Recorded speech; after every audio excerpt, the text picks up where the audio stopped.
Dulce Maria Angelin Kristanto jadi orang yang dicari media usai pembacaan nota pembelaan Richard Eliezer di Pengadilan Negeri Jakarta Selatan. Namanya terucap dalam permohonan maaf Eliezer. Eliezer meminta maaf kepada tunangannya itu karena kasus yang menimpanya saat ini membuat rencana pernikahan mereka harus batal. Dalam wawancara beberapa waktu lalu dengan Kompas TV, Ling mengatakan rencana pernikahan mereka itu akan digelar tahun ini. Namun karena peristiwa penembakan Brigadir Yosua, Eliezer tak ingin menjadi egois dengan meminta Ling untuk menunggunya dan hanya berharap Ling hidup dengan bahagia. Jika memang Ling ingin menunggunya, Eliezer pun berharap kekasihnya menunggu ia menjalani proses hukumannya. Mendengar itu, Ling dalam sebuah tayangan mengaku belum memikirkan rencana selanjutnya. Ia hanya akan fokus ke kasus ini dan mengenai permintaan Eliezer, gadis asal Manado tersebut menjawab masih akan menunggu dan menemani kekasihnya itu.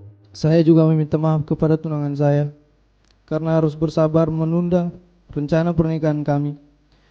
Walaupun sulit diucapkan, tapi saya berterima kasih atas kesabaran dan cinta kasih dan perhatian. Kalaupun kamu harus menunggu, tunggulah saya menjalani proses hukum ini. Kalaupun lama, saya tidak akan egois dengan memaksa kamu menunggu saya. Saya ikhlas apapun keputusanmu, karena bahagiamu adalah bahagiaku juga.